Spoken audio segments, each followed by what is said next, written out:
Rose, and I'm the tour manager. I'm Dan, and I'm Andy Deacon. My name is Joshua Kelberman. I am a funny clown and a sense of dad. I'm Lesser, and I'm Lesser Gonzalez Alvarez.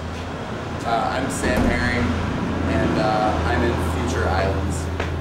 And I'm Jones, and I play in Hype.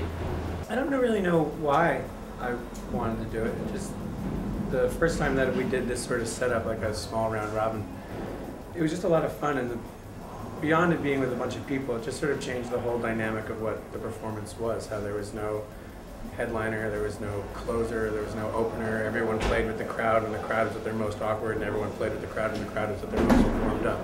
And that was sort of what I liked the best about it when we did it in Baltimore. And after the tour, like all of these new, or during the tour, all of these new friendships started emerging, and relationships, and just a different social dynamic when we returned home. And we tried to keep the momentum going and having meetings, but the meetings just became like a gobbledygook mush world, and so we didn't do it for a while. And then I guess Wartscape was sort of what got me pumped on doing something like this again. And a lot of people talk about the Baltimore scene, but it really is like a bunch of like parallel scenes going in the same direction, but having very different like aesthetics and focus points and shit like that.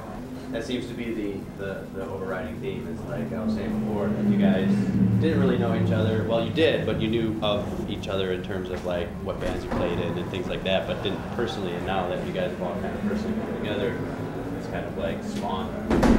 It was definitely varying degrees. I think definitely some people went in this tour as close friends, and other people went in this tour as close strangers. But now everyone's enemies, so it's perfect. Okay, a parallel universe opens up. All right. This kind of lifestyle becomes a permanent life. Would you take it? Could you exist on the road in this kind of form with a massive group, being nomadic gypsies, doing a Depression vaudeville era show?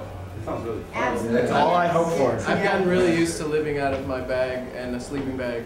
I've been on tour like here, and then before this, I toured with Jana for 6 weeks, and like I haven't been home because our building's getting lead removal, and I haven't been home in like 2 months or something.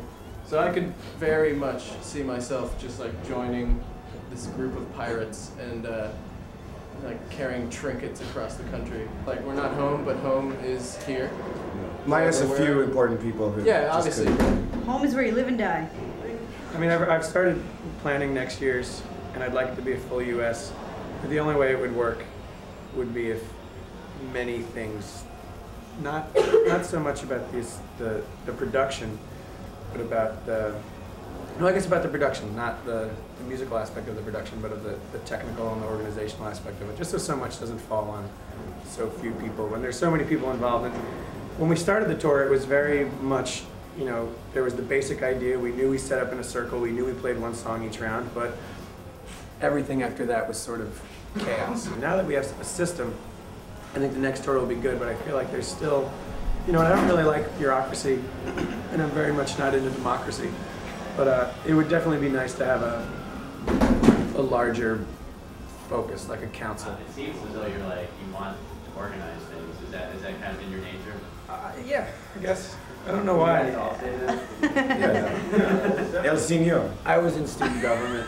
I was with him. The thing that speaks the strongest about the Baltimore community is that 55 or 60 people agreed to do this tour basically on like knowing it would be insane and uncomfortable settings and not much money at all or anything like that. And we're just willing to take the risk. I feel like the reason why the art scene in Baltimore flourishes and is doing so well is because it's willing to take risks and willing to do something that others haven't done before, and to go in a direction where it doesn't matter if anyone is there to watch because they know that their peers are there